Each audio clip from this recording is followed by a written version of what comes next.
Yes, another episode of John Keats, another sacred journey, another unfolding through light and shadow. This sonnet of John Keats, on first looking into Chapman's Homer, is simple but very powerful.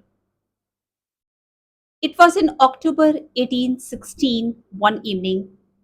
John Keats was at his friend Charles Clark's house in London. Charles Clark gave John Keats George Chapman's translation of Homer's Iliad and Odyssey to read. All night, both Clark and John Keats stayed up reading it. Next morning, John Keats was so overwhelmed and inspired that he wrote this sonnet and sent it to Clark. The sonnet is about that first magical experience of discovering the great literature.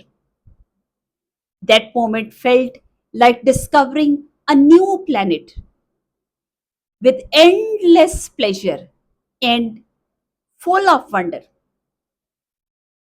Keats described it as if entering the realms of gold with vast kingdoms of poetry and stories that had never been told. As Keats says, much have I travelled in the realms of gold, and many goodly kingdoms and states seen. The poem is about discovery, wonder, and sublime beauty. Keats describes reading Homer as an adventure. John Keats has used two beautiful and very powerful metaphors. An astronomer who discovers a new land. Cortes, the Spanish man who first sees at the Pacific Ocean. Both metaphors show how reading feels like discovering the unknown worlds. The theme of the poem is romantic. Truth and beauty, both for the first time, are found in intense personal pleasure, not just reading. Critics say that John Keats has turned reading into a heroic act, an epiphany of literary discovery, as he says.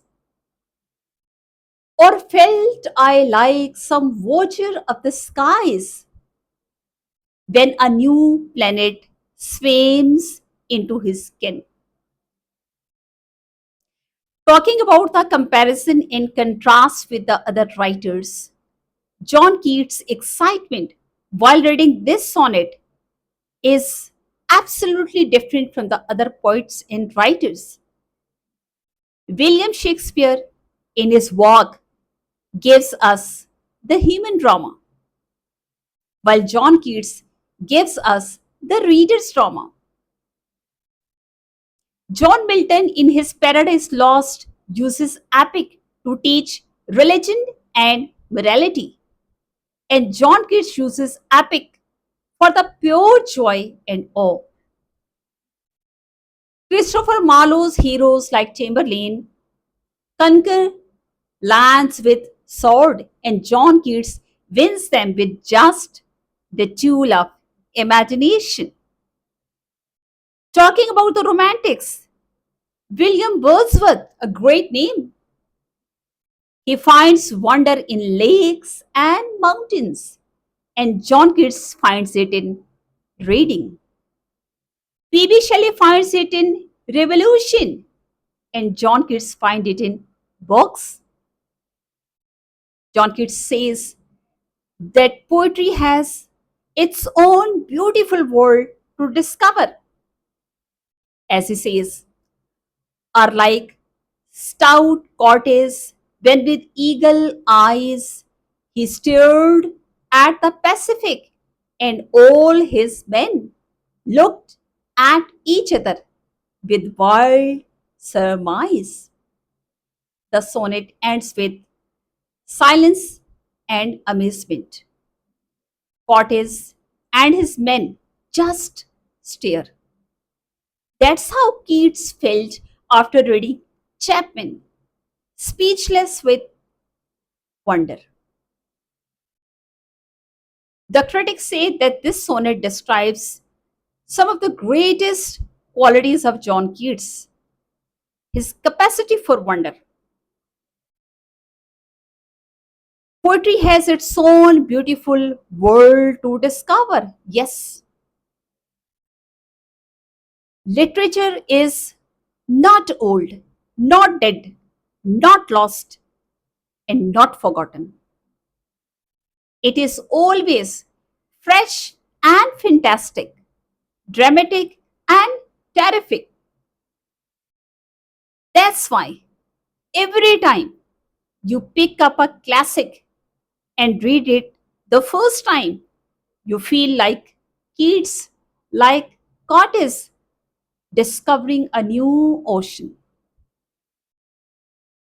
Through this sonnet, Keats tells us that greatest journeys are nowhere on the maps, but they are in the books.